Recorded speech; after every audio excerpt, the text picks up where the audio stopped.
laisser la parole à l'homme de Dieu. Amen. Je voudrais sous vos acclamations, amen, le recevoir.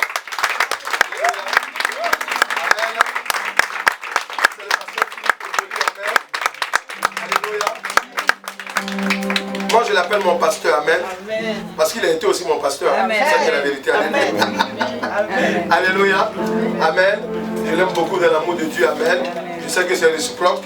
Alléluia. Et vraiment Dieu nous a mis à cœur, amen, qu'il vienne nous donner, alléluia, une portion, amen, du royaume des cieux. Alléluia. Est-ce qu'on peut bénir l'Éternel Dieu pour ça? Amen. Gloire à Dieu. Amen. Alléluia. Merci Seigneur. Que Dieu vous bénisse. On va juste incliner nos têtes, nous allons rendre grâce à Dieu. Dieu notre Père, c'est avec simplicité du cœur, avec humilité que je me tiens devant cette assemblée qui t'est chère, pour laquelle tu as laissé ton trône de gloire, pour laquelle tu es descendu, tu as offert ta vie en rançon. C'est un peuple qui t'est précieux, Seigneur. Et je veux me tenir en ces lieux avec tout le sérieux que toi tu donnes pour ce peuple, oh Dieu. Donne-moi d'être un canal, un instrument entre ta main. Couvre-moi de l'ombre de ta main, mets ta parole dans ma bouche, afin que nous puissions créer de nouvelles terres, de nouveaux cieux, et dire à Sion qu'il est ton peuple. La Bible déclare dans leur détresse, ils invoquèrent l'Éternel, et l'Éternel envoya sa parole. Celle-ci les guérit et les fit échapper de la fosse. Que cette parole accomplisse ce pourquoi tu l'as envoyé, qu'elle puisse guérir, qu'elle fasse échapper de la fosse, qu'elle puisse délivrer, qu'elle puisse restaurer, qu'elle puisse communiquer les réponses, les stratégies, les orientations, Seigneur, afin que ton peuple soit propre à toute bonne œuvre. Louange, gloire, grandeur, splendeur, règne te reviennent à ton unique véritable Dieu. Nous savons que ton esprit a déjà le contrôle parce qu'il est l'esprit supérieur devant lequel tout esprit se soumet. Nous glorifions ton nom pour ta suprématie et pour ta grandeur en ces lieux. Au nom précieux et glorieux de Christ et Jésus, nous avons ainsi prié, nous disons tous Amen. Amen. Merci de t'asseoir dans la présence du Seigneur. Nous sommes heureux d'être en ces lieux et de pouvoir servir notre Seigneur. Nous voulons parler d'un sujet très important. En fait, c'est un sujet qui concerne la vie chrétienne. C'est à l'école de la foi. Tu dis à ton voisin, à l'école de la foi. À l'école de la foi. Nous voulons parler sur ce sujet-là parce que pendant que la sœur était en train de parler, c'est ce sujet qui est venu à l'esprit. À l'école de la foi. À l'école de la foi. L'école de la foi, en réalité, c'est la vie chrétienne. Toute la vie chrétienne, c'est l'école. Nous sommes à l'école dès le moment où nous avons accepté Jésus. En fait, nous sommes à l'école bien avant, mais on ne sait pas qu'on est à l'école. On découvre qu'on est à l'école lorsqu'on rencontre le Seigneur, et c'est là où on se rend compte qu'on est à l'école. Cette école-là a commencé dès le moment où tu es arrivé sur la terre. Il y a une chose que tu dois comprendre et saisir dans ton esprit, c'est que tu as été connu avant la fondation du monde auprès de Dieu, selon Éphésiens chapitre 1, au verset 4 à 5. Dieu t'avait connu avant que le monde ne soit monde. Tu as été prédestiné à la vie avant que le monde n'existe. La Bible dit que Jésus a été immolé avant la fondation du monde. Et quand Jésus a été immolé, c'était pour que toi tu sois sauvé. Et au moment où Jésus t'a sauvé, tu n'avais même pas conscience que tu existais. Et au moment où tu es arrivé sur la terre, Dieu a fait en sorte que parmi les millions de spermes qui étaient en train de chercher à arriver à l'ovule, c'est toi qui as gagné la course. Amen. Et tu es arrivé. Et lorsque tu es arrivé, tu as été fécondé. Et lorsque tu as été fécondé, déjà, tu étais déjà vainqueur sans te rendre compte que tu étais déjà un champion. Amen. Je suis un champion. Je suis un champion. Mais qui s'ignore? Mais qui s'ignore? Parce qu'en fait, tu as déjà été champion dans une course où il y avait des millions de concurrents. Mais tu as gagné cette course-là. Tu ne sais pas comment tu as gagné, mais tu as gagné. Amen. Et quand tu as gagné cette course, tu es arrivé sur la terre. En arrivant sur la terre, tu n'es pas venu par hasard, tu es venu pour accomplir une mission. Amen. Dis à ton voisin, je suis un missionnaire. Je suis un missionnaire. Donc tu es venu accomplir une mission. Et dans cette mission-là, dès le moment où tu es né, le premier souffle, le premier cri qui est sorti de ta voix lorsque tu étais dans le berceau ou alors dans la table de travail, déjà, tu as commencé l'école de la foi. mais sans t'en rendre compte. Il y a eu plusieurs combats, plusieurs situations, plusieurs événements auxquels tu étais confronté sans que tu prennes conscience des réalités de ce que tu étais en train de vivre. L'apôtre Paul est en train de dire dans le livre de Galates, chapitre 1, verset 15, il dit, lorsqu'il lui a plu de se révéler à moi, alors à ce moment-là, j'ai compris. C'est-à-dire que là où tu es, au moment où le Seigneur t'a visité, ou au moment où tu es né de nouveau, à ce moment-là, ton esprit est rentré en communion avec l'Esprit de Dieu et désormais, ton nom est inscrit dans le livre de vie et tu fais partie de ceux qui sont prédestinés à la vie éternelle. Amen. Et par rapport à cela, tu es automatiquement entré à l'école de Dieu, même si tu ne comprends pas encore tout ce qui se passe autour de toi. Et quand nous rentrons dans l'école de la foi, là quand on parle de l'école, il y a deux dimensions. Il y a l'école, il y a deux mots qui nous intéressent ici. Il y a l'école et il y a la foi. Et quand on est en train de parler de l'école, l'école est définie étant comme une institution, comme un cadre. L'école est définie comme un institut ou un lieu où nous allons acquérir de la connaissance, où nous allons acquérir du savoir, où nous allons acquérir le développement de nos talents. Et c'est un lieu où nous allons nous faire, où nous allons nous définir. Et c'est important d'aller à l'école. Il y a deux types d'écoles. Il y a l'école que nous connaissons, où chacun de nous peut-être y est, ou quelqu'un il est déjà passé. Il y a aussi l'école de la vie. L'école où nous allons apprendre le ABC, il y a aussi l'école de la vie. Mais aujourd'hui, nous voulons parler plus de l'école où nous allons apprendre le ABC. Parce que l'école de la vie aussi nous apprend des choses. Et ces choses-là, nous ne les apprenons jamais à l'école d'ABC. Amen. Et ce sont aussi des leçons. Quelqu'un peut être très intelligent à l'école de l'ABC, mais qui n'est pas très intelligent à l'école de la vie. Et vice-versa. Amen. Et c'est pour ça qu'il est important d'avoir les deux dimensions de l'école. Et l'école est un lieu où nous allons apprendre, où nous allons développer notre connaissance, nous allons apprendre des bases, des notions qui vont nous aider. C'est un lieu où nous allons faire l'apprentissage. L'apprentissage, aujourd'hui, dans le gouvernement Macron, il y a une des choses qu'il est en train de mettre en avant, c'est la notion de l'apprentissage. Moi, je travaille dans la réinsertion professionnelle. Dans la réinsertion professionnelle, je m'occupe des jeunes de 16 à 25 ans. Peut-être qu'il y a des jeunes ici qui sont déjà passés à l'école, du moins à la mission locale. Moi, je travaille à la mission locale. Et je suis conseiller développeur entreprise. Donc, quand tu étais en train de parler de ces choses-là, de l'entretien préalable, au licenciement éventuellement, effectivement on doit être accompagné soit d'une personne qui est d'un syndicat ou d'une personne qu'on trouve sur la liste au niveau de la mairie. Mais enfin bref, c'est pas notre sujet. Mais toujours est-il que l'un des sujets phares du gouvernement Macron, c'est l'apprentissage. Et l'apprentissage est aussi un des sujets phares du gouvernement du ciel. Amen. Amen. Amen. Amen. C'est un des sujets phares du gouvernement du ciel. Amen. Et c'est pour cela que le Seigneur nous amène à l'école. Disais Alléluia. Amen. Disais Alléluia. Amen. Et dans l'apprentissage, il y a deux volets. Il y a le volet employeur, il y a le volet école. Amen. Dans le volet employeur, on va pratiquer, mettre en pratique les choses qu'on a apprises. Dans le volet école, nous allons acquérir ce qu'on appelle les connaissances de base ou alors la théorie. Et maintenant, après qu'on ait eu la théorie, il est important que la théorie ne reste pas théorie. Il faut que la théorie passe aussi au niveau de la pratique. Et c'est ce qu'on appelle après les compétences. Amen. On ne peut pas acquérir des compétences si on ne pratique pas. C'est celui qui pratique qui acquiert des compétences. Amen. Et les compétences doivent être accompagnées de ce qu'on appelle les qualités. Amen. Et les qualités, c'est ce qu'on appelle comment on appelle ça? Amen. Pourquoi te dire amen, toi? Je ne peux pas encore dire te dire amen. Il y a deux volets dans la vie chrétienne. Il y a l'onction et il y a le caractère. Et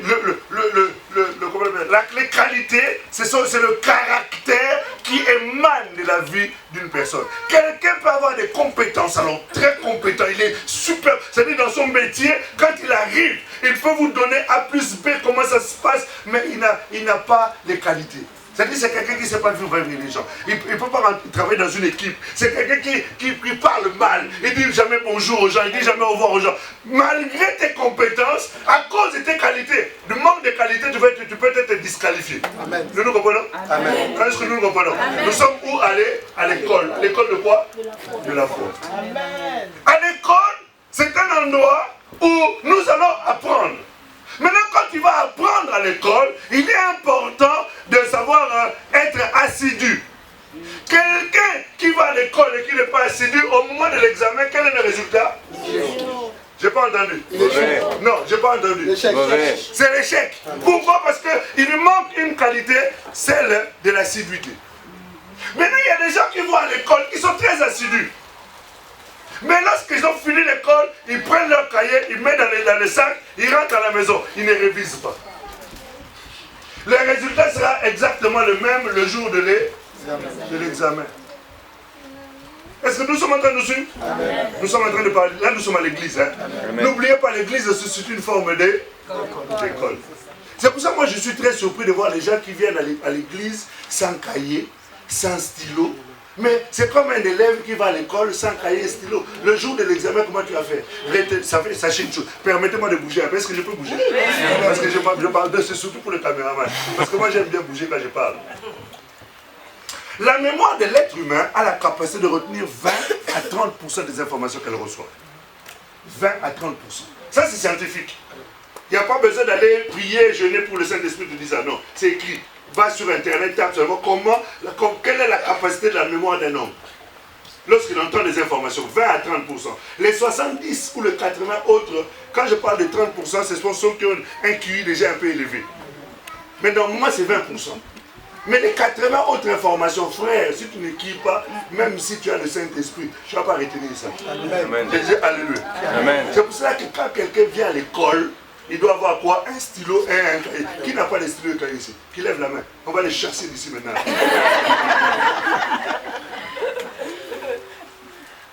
Tu comprends? C'est pour ça qu'il est important. Parce que ces choses que tu es en train d'apprendre, l'objectif est que tu sois capable toi aussi d'aller apprendre aux autres. Parce que c'est ça l'objectif. C'est d'apprendre les choses que tu veux être capable aussi d'aller apprendre aux autres. Maintenant, Dieu est en train de parler de l'école. Et nous avons dit que l'école, c'est le lieu d'apprentissage. Or, l'apprentissage, la capacité de l'apprentissage est basée sur la notion de la répétition. Amen. L'apprentissage est basé sur la capacité de la répétition. Dis à ton voisin, il faut savoir répéter. Il faut savoir répéter. Parce que si quelqu'un ne répète pas, il va avoir un moment donné où tu vas avoir des difficultés. La répétition, selon l'adage français, on dit la répétition est la mère de la science. La répétition est la mère de la science. C'est-à-dire que pour acquérir de la science, or Dieu veut que nous puissions être selon Colossiens chapitre 3, verset 1, Dieu dit, nous devons avoir la science. Dans le livre de 1 Pierre, au chapitre 2, la Bible dit, ajoutez à la connaissance la science. Amen. Je disais Alléluia. Amen. Non, je disais Alléluia. Amen. Mais vous êtes peut-être trop habitués au message de la délivrance. Hein. Sachez que la première délivrance, c'est la connaissance. Amen. Vous connaîtrez la vérité quoi? Vous affranchira. La première délivrance, ce n'est pas de contenter au nom de Jésus.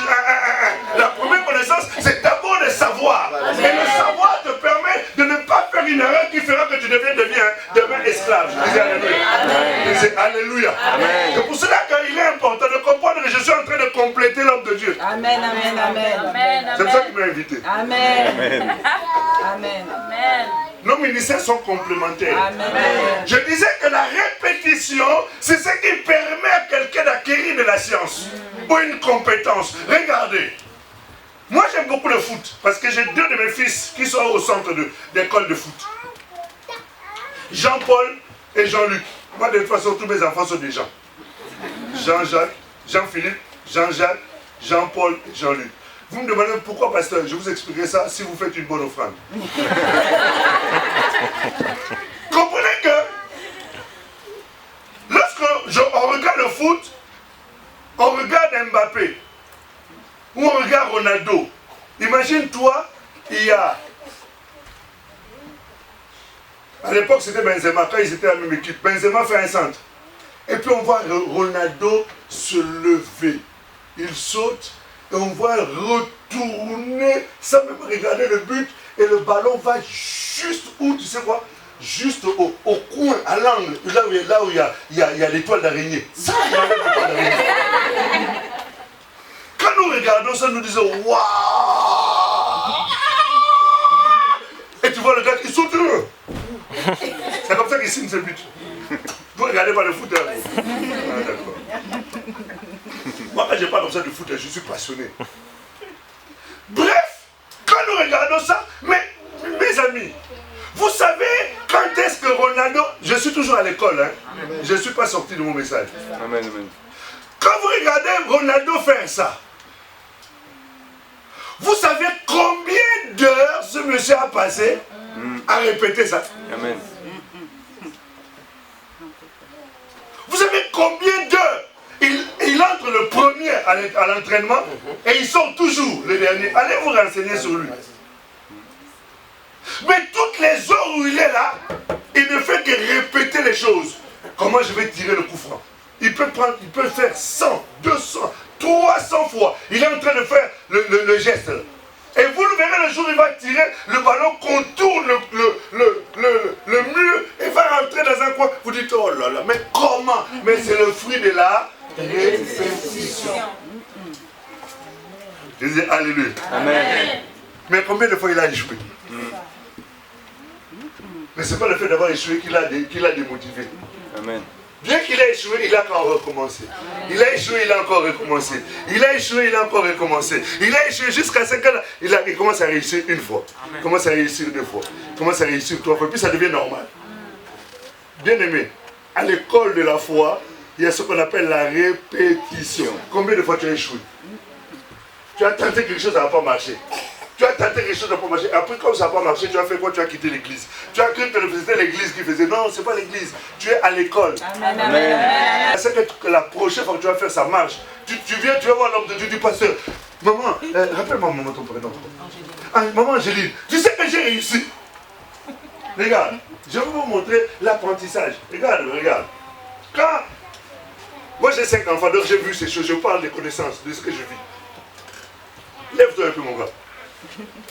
Regardez, c'est un géant. Il fait 2 mètres. Maintenant, à ces 2 mètres-là, mais aujourd'hui, quand il marche tranquille. Hein. Mais quand il a commencé à marcher, c'était ça. C'est ça.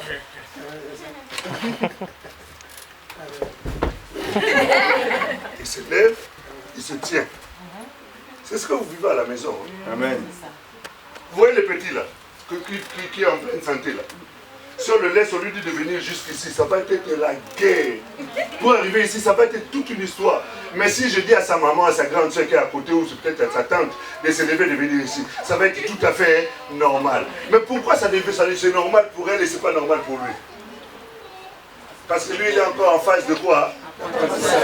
Et son apprentissage ne fait que commencer. Mais pour elle, l'apprentissage est déjà terminé. Est-ce que nous comprenons? Amen. Je suis en train de vous emmener à comprendre une chose importante. À l'école de la foi, ma soeur, mon frère, si tu ne sais pas être patient, tu ne sais pas faire la répétition, tu n'évolueras jamais. Je vais te dire, tu vas changer église après église, pasteur après pasteur. On va t'imposer les mains, les ventres, les pieds, les oreilles. On va t'imposer tout. Et rien ne marchera parce que tant que toi, Dieu n'a pas encore atteint l'objectif avec toi, la chose... Est-ce que nous comprenons? C'est important, la répétition. La répétition. Et quand l'enfant a commencé à se lever, on est content, on applaudit. Parce qu'il s'est levé. Mais toi, quand tu te lèves, qui t'applaudit? Personne. Hein? Et quand l'enfant a fait les premiers pas, on applaudit. Et quand il commence à marcher, chérie, si le mari était dans la chambre, chérie, viens voir Robert, viens voir Bethuel marche. Mais que Bethuel marche, ça devient extraordinaire. Mais aujourd'hui, quelqu'un, ils sont ici, ils rentrent. Qui appelle qui pour regarder?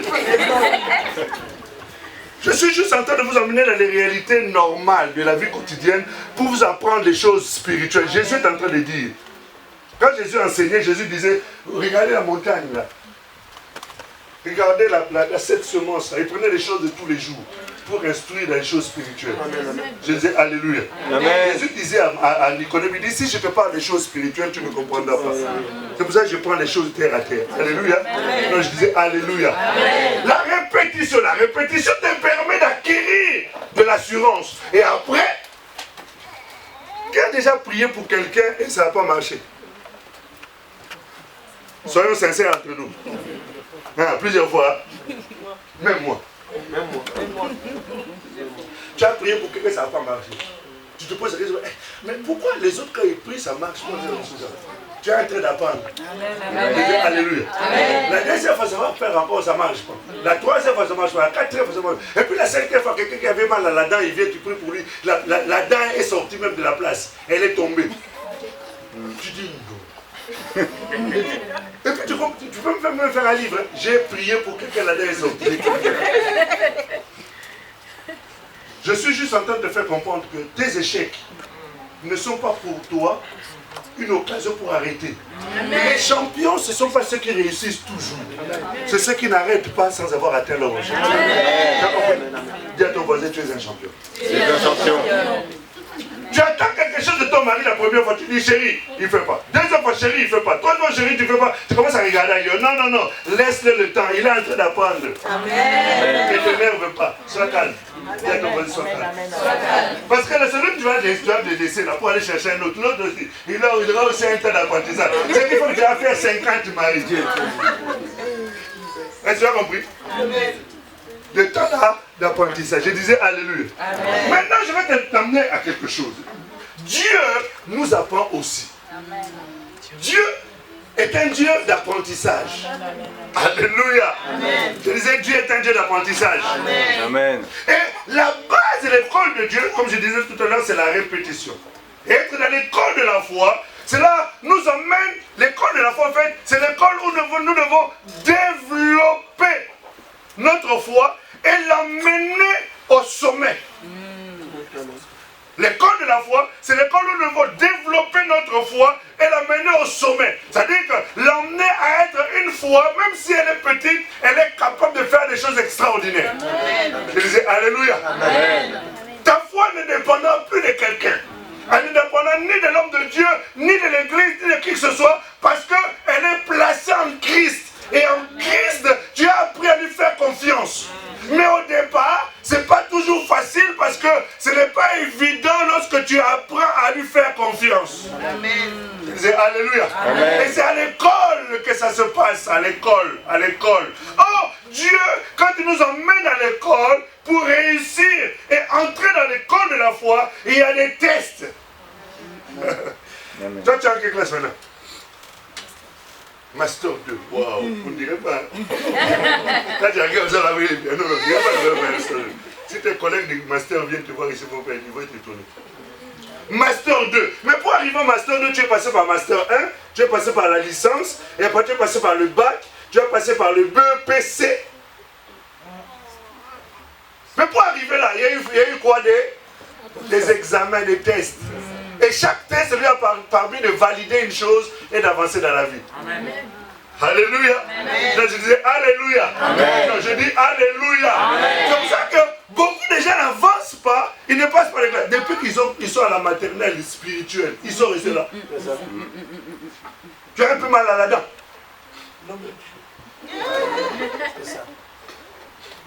Tu as dormi, puis dans ton songe, tu as vu quelqu'un qui te poursuivait. Je peux cette délivrance. Tu te promenais, puis tu es passé, tu as vu un chat noir. Oh non! Et j'ai dit, oh non! Laisse Jésus tranquille, s'il te plaît. Est-ce que nous sommes en train de nous comprendre? Amen. Ce sont les gens qui sont encore à la maternelle, qui sont encore à l'école maternelle. C'est-à-dire que dont la foi n'est pas capable de le prendre en charge. Donc tu as besoin de passer de quoi? Des tests, des examens. Dis à tes voisins, il faut aimer les examens. Les examens. Sans examen, ton niveau restera toujours le même. Est-ce que tu m'as compris? Amen. Sans les examens, ton niveau n'avancera jamais. Amen. On est à l'école de la Voilà. Dieu dit ceci. Jacques chapitre 1, au verset 2 jusqu'au verset 3. Est-ce que quelqu'un peut lire avec nous, Master 2? S'il te plaît. Pardon frère, excuse-moi Christophe. Oh là, j'ai failli le licencier ce matin. Christopher, s'il te plaît, lis-nous Jacques chapitre 1, verset 2 à toi. Jacques chapitre 1, verset 2 et 3. Mes frères, regardez comme un sujet de joie complète les diverses épreuves auxquelles vous pouvez être exposés. Sachant que l'épreuve de votre foi produit la patience. Merci beaucoup. Mes frères, regardez comme un sujet de colère, de déprime, un sujet de découragement, toutes les épreuves auxquelles vous pouvez être exposés. C'est ce que tu écris? Non. Oh, toi, pourquoi tu secoues la tête? Est-ce que tu as écouté ce qu'on a dit là? Regardez comme un sujet de quoi? Vous avez suivi la lecture? Christopher, relis-nous encore le verset 2. Christophe, excusez-moi. J'ai mon côté américain qui... On m'appelle comme ça en anglais aussi. Ah ben voilà, c'est ça. Écoutez bien ce que Christophe est en train de lire. Verset 2. Lis-le distinctement, Christophe. Mes frères, regardez comme un sujet de joie complète les diverses épreuves auxquelles vous pouvez être exposés. Merci beaucoup. Dans le discours de Dieu, dans l'école de Dieu, le chemin par lequel il nous emmène, pour nous emmener à passer d'un niveau à un autre, il y a deux choses, deux éléments. Il y a la tentation et il y a l'épreuve. La tentation, on va mettre ça un peu de côté. Parce que la tentation, elle est diabolique. L'objectif, c'est de nous détruire. Et la tentation vient du diable. Mais la frontière entre la tentation et l'épreuve, quelquefois, elle est très mince. Elle est tellement mince que quelquefois, on ne sait pas si c'est une tentation ou si c'est une épreuve. Amen, amen, amen. Mais toujours est-il qu'une chose qui peut t'aider à comprendre que c'est la tentation ou c'est l'épreuve, la Bible nous dit comme ça, dans le livre de Jacques, toujours, au chapitre 1, à partir du verset 13, la Bible dit, quand quelqu'un est attiré par sa propre convoitise, la particularité de la tentation, ou la différence entre la tentation et l'épreuve, c'est que la tentation va la chercher. Amen. Amen, amen. La tentation, on la provoque. Amen. L'épreuve, on ne la cherche pas. L'épreuve, elle s'impose à toi. Nous comprenons? L'épreuve s'impose à toi. Mais la soeur était à la caisse. Elle a demandé à la dame, s'il vous plaît, est-ce que je peux téléphoner? La dame n'a dit ni oui, ni non. Elle a passé son appel. Elle n'a pas provoqué la chose. Mais il se trouve que on a été dire au directeur qu'elle a fait une faute. Il n'y avait aucune faute en réalité. La preuve, c'est qu'au moment où ils ont fait la lettre, ils ne savaient pas quoi mettre dans la lettre. Parce que à chaque avertissement, il doit avoir un motif valable. Amen, amen, amen. Il n'y avait pas de motif valable. C'est-à-dire que tu es en train de passer quoi, une heure? Regarde. La Bible nous dit, Dieu. Comment t'appelles-tu? David, hein? Ah, je dis que... La Bible nous dit qu'il était au ciel. Il est allé voir Dieu. Ils étaient en train de discuter. C'est Satan. Hein? Il est allé voir Dieu, discuter. Puis Dieu lui pose la question. En fait, en circulant là, t'as pas vu mon gars là? Il dit quel gars? Il dit bon, Job. Il dit ah d'accord. Et Dieu rajoute, il dit c'est quelqu'un qui me craint. Amen, amen. C'est quelqu'un qui me craint. Amen. Et puis Job lui dit ah, laisse. Il te craint parce que tu lui donnes. Oh seulement lui, donne-moi seulement la permission d'aller le voir. D'aller le toucher. Dieu dit ok, va le toucher. Mais jusqu'à un niveau, il ne faut pas dépasser. Est-ce que vous comprenez? C'est-à-dire que même dans l'épreuve que Dieu peut permettre dans ta vie, il y a un niveau où le diable ne peut pas arriver. Amen. Donc je disais, il y a un niveau que le diable ne peut pas atteindre. Le niveau de ta vie. Amen. En réalité, la vie est plus importante que tout. Est-ce que tu me comprends? La vie est plus importante que tout. Tu peux tout avoir, mais si tu n'as pas la vie, tu n'as rien. Amen. Je répète, la vie est plus importante que tout. Tu peux tout avoir, si tu n'as pas la vie, tu n'as rien. Dieu a dit à Satan, va le voir, touche-le, mais ne touche pas à sa vie. C'est-à-dire, ne touche pas à ce qui fait sa force. Je disais, alléluia. Amen. Donc, les épreuves ont des limites. Mais quand le diable est arrivé voir Job pour le tenter, est-ce que, pour l'éprouver, est-ce que Job avait fait quelque chose? Job n'avait rien fait. Amen. C'est ça l'épreuve. C'est-à-dire, tu n'as rien fait de mal. Amen. Tu n'as rien cherché. Mais seulement les problèmes arrivent et tu te poses la question, comment ces choses sont en train de m'arriver? J'aimerais encore une chose, ouvrir encore une autre parenthèse. Le problème qui se pose, c'est que quand nous sommes dans les épreuves, souvent, si on n'a pas le discernement, on va commencer à chercher les démons. C'est ça.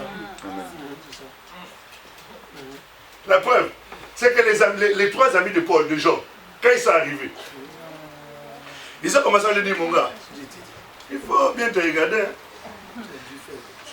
Tu as du péché, mon gars. Parce que quelqu'un ne peut pas avoir ce type de situation. Attends, je vais t'expliquer un peu. Job, c'était un homme d'affaires. Un homme d'affaires prospère. C'est-à-dire qu'à cette époque-là, c'était comme un Bill Gates. Amen.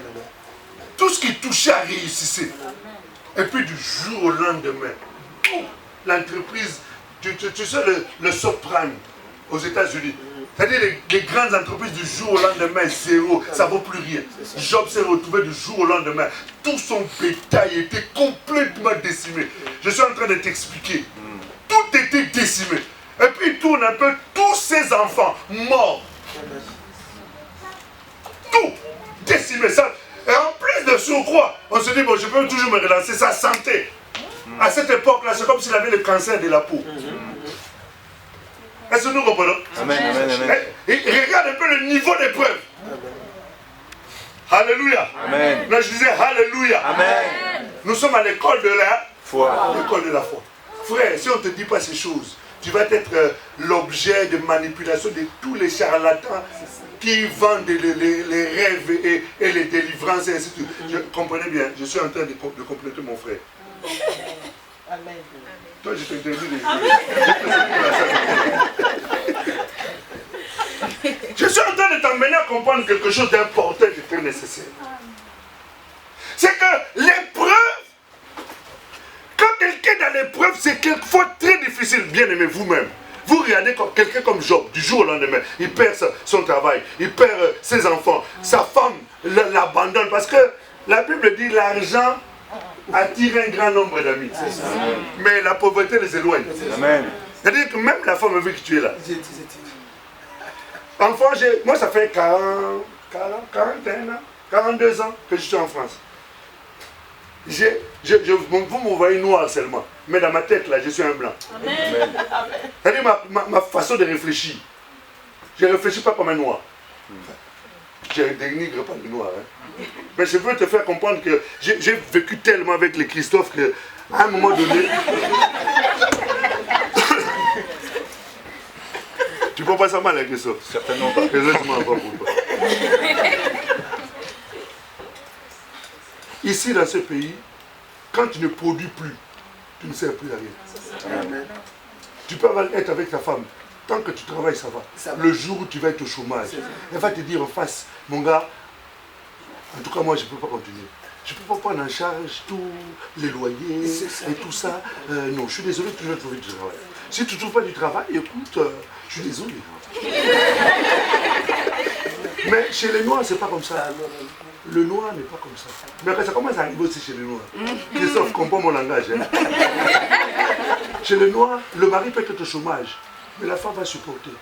Amen. Elle va aller au boulot. Elle se lève le matin avec peine, mais elle y va. Certains, quand elle va rentrer, le gars là, il est même assis au canapé, les jambes sur la table, il n'a encore rien fait. Même pas les ménages. Ce que je veux te faire comprendre, c'est ceci. C'est que quand on se retrouve dans des difficultés, c'est là où on voit qui est qui. Job, jusque-là, ça allait avec sa femme. Le jour où le gars s'est retrouvé dans des situations, sa femme lui dit, maudit Dieu, ton Dieu là, et puis meurt. C'est plus l'histoire, hein, nous mourrons ensemble, chérie. Hein? Là, c'est meurs toi-même. En d'autres temps, je suis en train de lui dire, Job, quand tu as mouru, j'ai me remarié. Tu as compris? Est-ce que tu as bien compris? Job s'est retrouvé dans cette situation-là, où tout le monde l'a abandonné. Dans cette telle situation, si nous étions au 21e siècle, dans nos églises aujourd'hui, qu'est-ce qu'on aurait dit? Qu'est-ce qu'on aurait dit? Les amis de Job ont commencé. Job, tu as dû pécher. Tu as dû faire quelque chose qui fait que la colère de Dieu s'est abattue sur toi. Non, c'était l'épreuve. Amen. C'était quoi? L'épreuve, frère. L'épreuve peut t'amener à un niveau. Si quelqu'un est à côté de toi ne connaît pas ta vie, il peut commencer à soupçonner ta vie. C'est ça. Il peut commencer à te soupçonner. Non, non. Ça doit être la malédiction ancestrale. Ça doit être la malédiction générationnelle. Ça doit être la malédiction héréditaire. En plus, ils ont tellement de termes. Quelquefois, moi, ça m'échappe. Est-ce que nous nous comprenons? Alors que ce n'est que quoi? L'épreuve. Alléluia. Non, j'étais en train de dire Alléluia. Non, écoutez-moi, j'ai dit Alléluia. C'est pour ça qu'il est important. Quelqu'un qui se retrouve dans des situations d'épreuve et qui, en réalité, ce sont des attaques sataniques à cause des malédictions, cette personne sait aussi. Amen. Il sait pourquoi. Parce qu'il connaît sa vie. Amen. Il sait comment il mène sa vie. Il sait quelle est la relation qu'il a avec Dieu. Il sait s'il est réellement né de nouveau ou non. Parce qu'il y a des gens qui fréquentent les églises mais qui ne sont pas nés de nouveau. Qui sont les sympathisants. Est-ce que nous nous comprenons? L'école de la foi. Nous sommes en train de parler de l'école de la foi. Je suis en train de regarder la montre et je suis en train de me rendre compte que je n'ai encore rien dit. Amen. Est-ce que nous nous comprenons? Amen. L'école de la foi. Et les épreuves sont les moyens par lesquels Dieu nous emmène à l'école. Amen. Les psaumes chapitre 1. La Bible dit, chaque arbre donne son fruit selon sa saison. C'est-à-dire, à chaque saison d'épreuve, tu dois produire quelque chose. Mais que produis-tu? Si tu échoues, ça ne veut pas dire que tu es moins bien que les autres. C'est que tu as encore du travail à faire. Amen. Je disais Alléluia. Amen. Au moment de l'épreuve, quand tu sais dans l'épreuve, c'est que, bon, le Seigneur a encore des choses à faire dans ma vie. Amen. Est-ce que nous nous comprenons? Amen. Parce que le fruit attendu n'est pas le bon.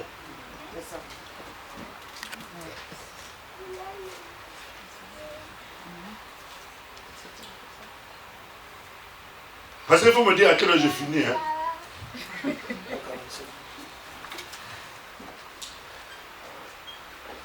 La tentation, contrairement, est le fruit de notre propre convoitise. Ça provient des désirs charnels.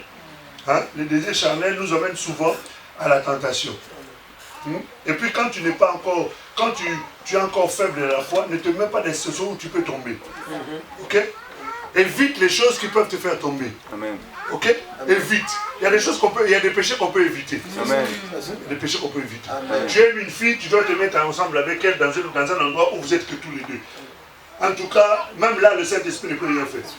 Est-ce que tu sais que le Saint-Esprit ne peut rien faire? Le Saint-Esprit, je te dis, il est incapable de faire quoi que ce soit. Parce que lui, il a dit, il faut fuir. Mais tu dois te mettre là-bas. Même lui, il ne peut rien faire.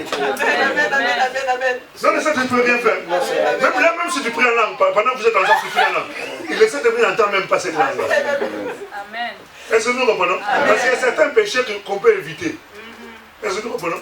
Chez nous, on dit, on ne peut jamais mettre le pondou avec les tabacs. C'est-à-dire qu'on ne peut pas mettre la chèvre en même temps avec les feuilles de manioc. Parce que la chèvre aime les feuilles de manioc. Donc si vous les laissez tous les deux, vous allez trouver que les feuilles de manioc, il n'y a plus rien.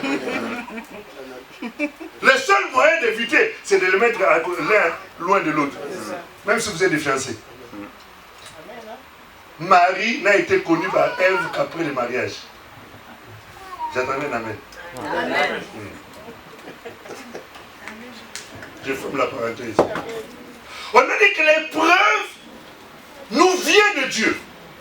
L'épreuve nous éprouve si réellement nous l'aimons. L'épreuve, c'est le seul moyen pour Dieu de savoir si tu l'aimes. Amen. Si tu l'aimes vraiment, je vais t'inviter à aller lire à la maison d'Hétéronome chapitre 8, à partir du verset 1. Tu vas voir comment la Bible nous dit Dieu a fait passer le peuple d'Israël dans plusieurs voies pour savoir si il l'aimait vraiment. Tu aimes Dieu? Ok. Alors on va voir si tu l'aimes. Seigneur,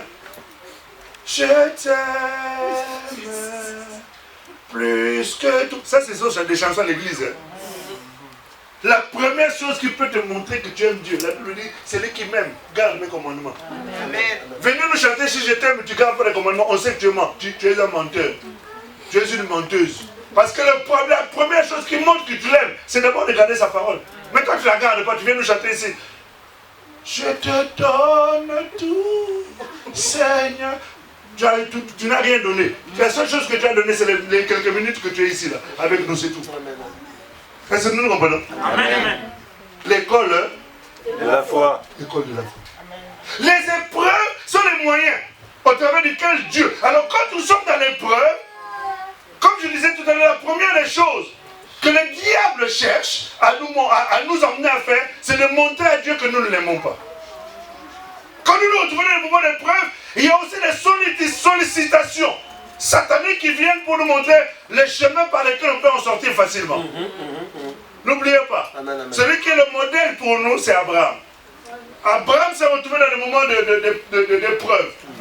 Et dans le moment d'épreuve, il y avait la personne la plus importante de sa vie qui était à côté de lui, qui a dit, écoute, chérie, même si tu n'as pas d'enfant, va en garde là.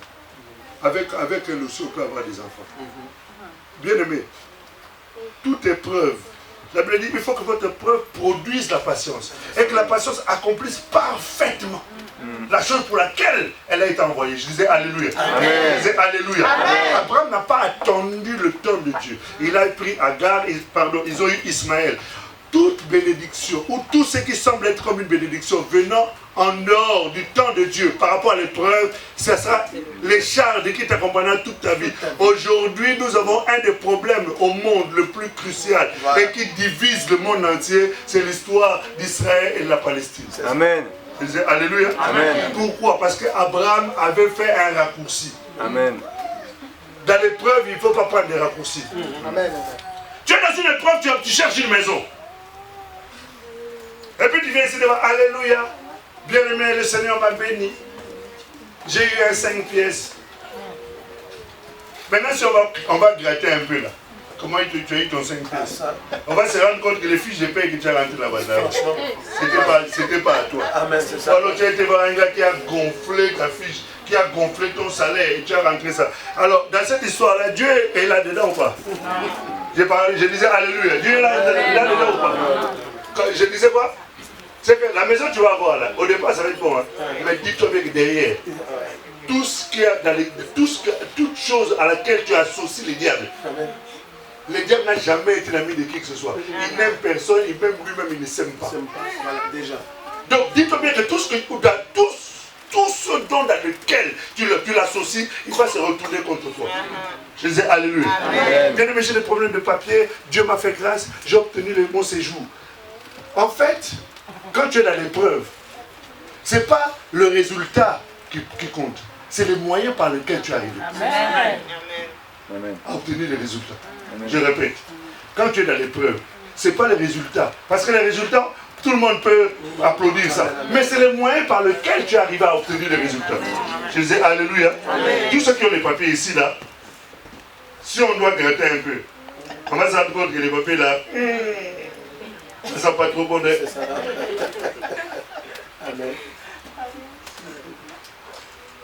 Ma femme est enceinte.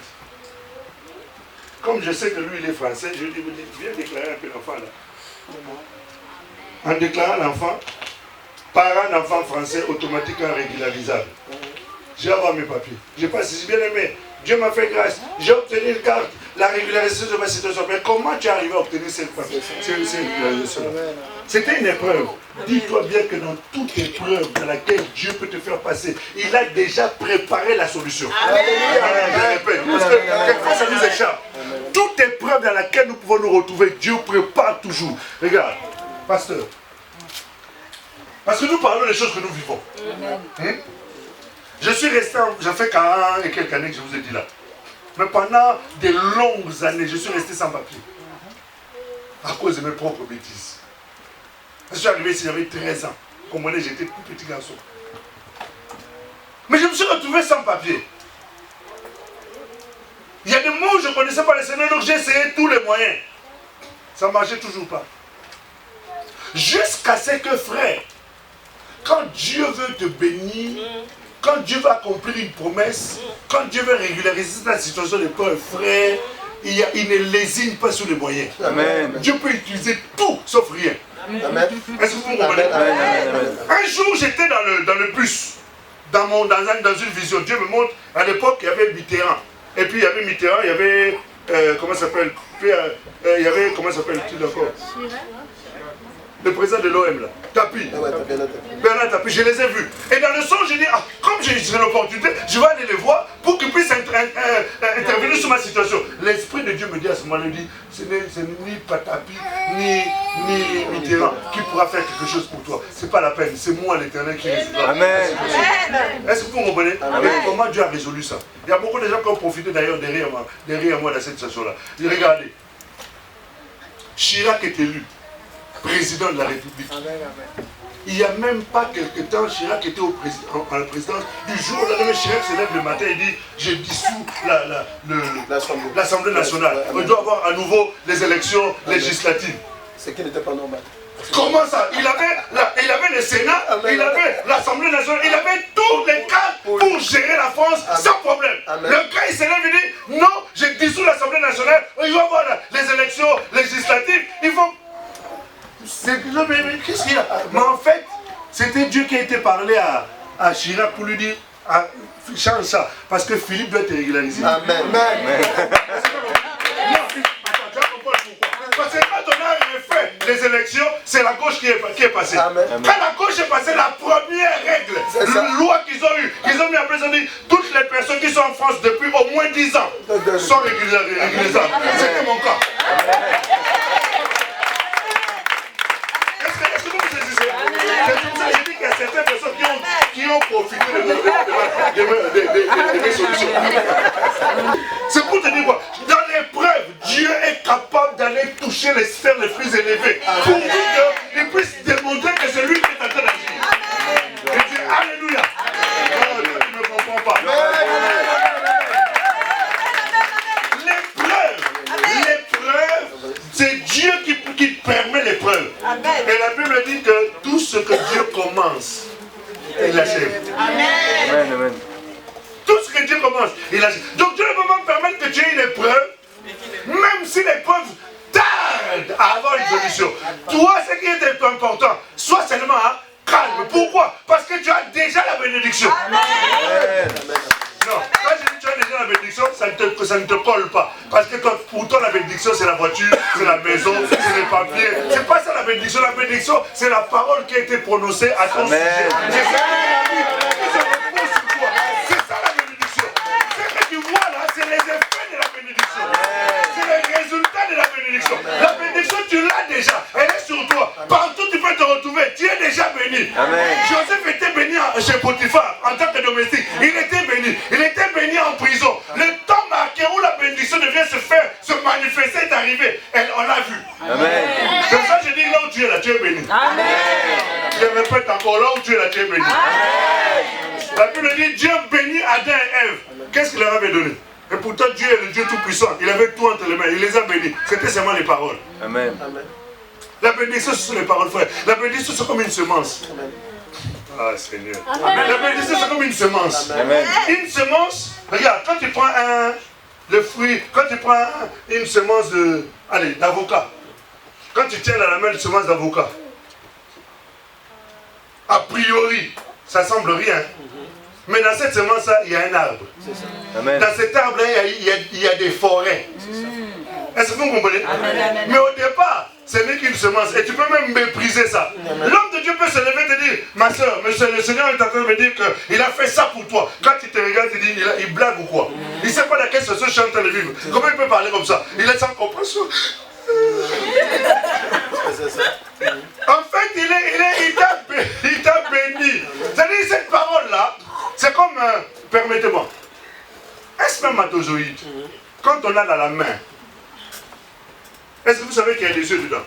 Il y a la bouche, il y a les dents, il y a des cheveux, il y a des arbres, il y a des os, il y a la peau, il y a les nerfs, il y a tout ça dedans. Mais quand tu regardes ça, tu vas pas que c'est rien. Mais le temps où la chose va arriver, au moment de la manifestation, tout Toutes ces choses qui ne semblaient pas visibles, elles commencent à devenir visibles. J'ai dit là où tu es là, tu es béni. J'ai dit là où tu es là, tu es béni. Et sache que c'est toujours le supérieur qui bénit l'inférieur. Toi, tu ne peux pas venir me bénir parce que moi je suis ton supérieur. Tu peux pas venir le bénir parce qu'il est ton supérieur. C'est lui qui te bénit. C'est pour ça que. C'est pour ça qu'il faut provoquer les bénédictions. Amen, amen, amen, amen. Il y a des gens qui ne savent pas être bénis. À l'occasion de rien, viens lui faire plaisir. Quand il va dire tu es béni. Parce que le problème c'est que vous, pour vous les bénédictions, c'est lève-toi, lève-toi. Pour vous, non, pas toi. Tu as envie, allez viens. Pour vous la bénédiction c'est ça. On va te promener dans toute la salle, on va te promener dans toute la salle, jusqu'à ce que tu en as marre à l'édition. C'est pas ça la bénédiction. La bénédiction, c'est lorsque je viens devant toi, je dis ma fille, à partir d'aujourd'hui, ta vie ne sera plus jamais la même. Toutes les pleurs qu'il y a eu dans ta vie, Dieu les essuie au nom de Jésus. Toutes les déceptions, à partir d'aujourd'hui, le Seigneur te console. Je l'ai béni. Mais en fait, en réalité, il aurait fallu qu'elle vienne ici, quelqu'un. Ouh là là, le Seigneur l'a dit. Frère, on nous a tellement embarqués dans des cinémas qu'on est sorti des histoires de Dieu. Je dis alléluia. Amen. Ne pleure plus. Tu as déjà été consolé. Amen. Amen. Est-ce que nous nous saisissons? Amen. Nous sommes à l'école de la foi. L'école de la foi. L'école de la foi, c'est la grande école de Dieu. C'est là où quand le Seigneur te fait rentrer là-dedans. Frère, dans l'école de la foi, Dieu a toujours une solution. Même à l'école, tu sais à l'école, moi j'étais un nul. J'ai un niveau master 2. Mais à l'époque c'était DESS. À notre époque là-bas, des vieux. Mais comment je suis arrivé là? Pour te dire que tu peux être un nul, surtout toi en maths, tu es un 0. Mais seulement, il ne faut pas te fatiguer, il faut travailler quand même. Amen, amen, amen. Il faut travailler. Amen. Même si tu as l'impression que ce que tu fais ne produit pas, continue quand même à travailler. La répétition finit quand même par produire un fruit. Alléluia. Amen. Parce qu'on se fatigue souvent parce que quand on fait, on a l'impression de ne pas avoir compris. On refait, on n'a pas compris, allez, je laisse tomber. Et puis quand tu vas au cours de maths, tu déranges tout le monde. Parce que toi, tu ne comprends pas. Tu as compris? Est-ce que tu as compris? Amen. Amen. Amen. J'étais un peu comme ça. Mais quand Dieu veut te faire sortir, j'avais... Maman, j'étais au bac. Mais quand j'étais allé au bac, j'ai sorti de 3e. Je suis allé en seconde. Comme j'étais un fou, j'allais en boîte de nuit. Le matin, j'allais à l'école. Et à un moment, ils ont dit, monsieur, arrêtez l'école. C'est bon, il faut arrêter, c'est bon. On m'a envoyé faire un BEP. Je suis allé, j'ai fait mon BEP. J'ai eu à l'époque, j'avais 19 ans. Au BEP, j'avais 19 ans. La prof me disait, monsieur, vous avez l'âge d'aller travailler. Vous avez l'âge d'aller travailler. Allez travailler, arrêtez. Là, c'est parce que j'avais déjà... On arrivait au cours, pendant la récréation, on fumait de l'herbe, on prenait du shit. Vous me voyez comme ça là. Mais attention, hein. C'est Jésus qui a fait ça.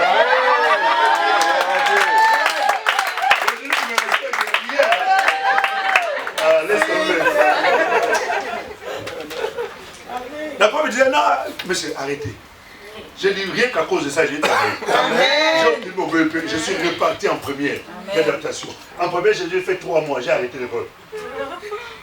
J'ai chômé cette année-là. L'année d'après, j'ai encore chômé. L'année qui venait, comme j'avais un ami qui était professeur, directeur d'une école, j'ai dit, fais-moi des bulletins. Il m'a fait des bulletins, je me suis inscrit. En terminale. Vous voyez un peu les niveaux là. Quand je suis allé passer le bac, c'est cette année-là où j'ai connu le Seigneur. J'avais 22 ans. Il n'y a pas d'âge pour réussir. Il n'y a pas d'âge pour réussir. On a l'impression d'être trop vieux. Moi, 22 ans, j'ai eu le bac. Toi, tu as eu à 16 ans, non? À te regarder comme ça, là. 22 ans. Je suis allé passer mon bac. Et puis, j'arrive là-bas. Je passe la première épreuve. 90%, c'est-à-dire le maximum de points à rattraper. J'avais ça. Mais au moins, je suis allé au rattrapage. Quand j'allais aller au rattrapage, tout le monde disait, bon, laisse tomber, peut-être l'année prochaine, il faut recommencer. J'ai dit, non, cette année-là, je suis avec Jésus. Maintenant, j'ai connu Jésus, donc Jésus doit faire quelque chose. Ça va pas. J'avais 90 points à rattraper. Et dans mes 90 points, je n'étais pas à la tour. Moi, quand j'avais 3 en maths, c'est que j'ai fait un effort. Tu as compris, non? 3 en maths, c'est que j'ai cartonné. C'était coefficient 5. Imagine-toi, si j'avais savez tout, hein? Encore. À l'examen, je suis allé passer mon bac. Rattrapage. Quand je faisais les 3, là, c'était à l'écrit. J'avais rien à expliquer à quelqu'un. Mais là, c'était à l'oral. Je devais expliquer pourquoi je suis en train de donner réponse. Dis, le Saint-Esprit, là, il ne faut pas blaguer avec lui. Hein. Amen. Vous savez combien j'ai eu en maths à l'oral? Non. Qui peut deviner? 18. Ah, toi aussi, tu exagères. 12. 10. J'ai eu 15. Quand Dieu veut te faire du bien, il te fait du bien. Amen. Quand j'ai eu mon bac, j'étais tout seul à chanter dans les trains, dans les bus, dans les métros. Les gens me regardent, mais ce gars-là, il doit pas être bien. Oui, effectivement, j'étais pas bien. J'avais bu de l'alcool. L'alcool du ciel. Enivrez-vous du Saint-Esprit. Quand j'ai dit j'ai eu mon bac, je dis non, c'est pas bon. Eh bien si, c'est possible. Est-ce que tu as compris? Amen. Ce que je veux te dire aujourd'hui seulement, parce que le temps qui nous est imparti est arrivé au bout, c'est que à l'école de la foi, il faut compter sur Dieu. Amen. Il y a plusieurs choses que nous devrions développer, mais que nous ne pouvons pas aujourd'hui. Mais je pense que le peu que tu as reçu peut t'aider. Certainement, tu es en train de passer des moments très difficiles. Les choses difficiles, Pierre est en train de dire, si vous êtes condamné à cause de vos vols, de vos mauvaises conduites, vous avez à vous repentir de cela. Mais si vous êtes en train de passer des moments difficiles sans avoir rien à vous reprocher, c'est que l'esprit de gloire est sur vous. Amen. Si vous êtes en train de passer des moments d'épreuve, et ces épreuves-là, Dieu les a permises. Et si Dieu permet ces épreuves, c'est qu'il a aussi le moyen de te faire sortir de ces épreuves. Ce qui est important, la Bible nous montre qu'Abraham, pour sortir de son épreuve, il a fallu qu'il ait la patience. La patience est un partenaire qui nous aide à sortir de nos épreuves. Le problème qui se pose souvent, c'est que nous n'avons pas la patience d'attendre que le temps de Dieu arrive. La Bible est en train de dire dans le livre de Jacques, en parlant de l'agriculteur, on dit que l'agriculteur a la capacité, lorsqu'il met une semence à terre, d'attendre jusqu'à ce que la semence puisse donner son fruit. C'est pour ça qu'il est important, nous aussi, dans la dimension de l'épreuve, d'avoir la notion de la patience, jusqu'à ce que la patience amène à l'exécution ce que Dieu avait prévu. Si nous pouvons parler d'Abraham aujourd'hui comme un homme de la foi, comme le père de la foi, c'est qu'il est passé dans pas mal d'écoles, pas mal de niveaux, pas mal d'épreuves qui aujourd'hui font que nous puissions l'appeler le père de la foi. Toi aussi, les gens parleront de toi. J'ai dit que les gens parleront de toi, mais pour que les gens parlent de toi, il faut que tu passes par les épreuves. Ce sont des épreuves qui vont dire non, c'est bon, cette fille-là, elle prie vraiment. Parce que ce sont dans lesquelles elle était. Non, il n'y a que Dieu qui peut faire ça. Tu ne peux être reconnu par les gens au travers des épreuves dans lesquelles tu passes. Et lorsque tu surmontes ces épreuves selon l'épreuve de Dieu. Je dis alléluia. David n'était qu'un petit berger qui sentait l'odeur des boucs. Mais on l'a connu parce qu'il a passé une épreuve. La plus grande épreuve qui a fait de lui aujourd'hui, qu'on puisse parler de lui. Lorsqu'il est arrivé devant qui? Goliath. Il faut des Goliaths dans ta vie pour que tu puisses devenir cette personne renommée dans ta vie. Il a fallu la mer rouge pour qu'on puisse parler de Moïse. Il a fallu qu'on puisse se rencontrer. Comment on appelle ça? Joseph entre dans les difficultés dans lesquelles il était, pour qu'il puisse, on parle de lui aujourd'hui. Ne refuse pas les épreuves, ne refuse pas les combats, parce que ça fait partie du processus par lequel le Seigneur est en train de travailler. D'abord ta foi. Deuxièmement, au travers des épreuves, Dieu est en train de te tailler, de te façonner. Il est en train de sanctifier ta vie. Troisièmement, au travers des épreuves, Dieu est en train de t'emmener à la maturité. La Bible nous dit dans le livre de Jacques, au chapitre 5, à partir du verset 12 jusqu'au verset 14, la Bible dit que nous devrions être des maîtres, mais nous sommes encore au lait. Pourquoi? Parce que nous n'avons pas l'expérience de la parole de la justice. Or, les épreuves nous amènent à entrer dans l'expérience de la parole de justice. C'est ce qui nous amène à grandir et à avoir de la maturité. Je disais Alléluia. Dans Galates chapitre 4, verset 1, la Bible dit que tant que tu es un enfant, tu ne diffères en rien d'un esclave, alors que tu es le maître de tout. En réalité, tu n'arrives pas à maîtriser les choses. Tu sais, l'école de la foi te permet d'atteindre une dimension où tu commences à dire les choses et les choses arrivent. Une certaine expérience avec Dieu. Bref, il y avait beaucoup de choses à dire, mais par rapport à ce qu'on a dit ce matin, je pense que j'ai même dépassé mon temps de 5 minutes. Je vais vous demander de bien vous lever. Vous levez, pasteur, je peux encore parler jusqu'à 18h. Levez-vous s'il vous plaît. Est-ce que vous avez compris quelque chose? Amen. Ne te fatigue pas. Continue. Amen, amen, amen.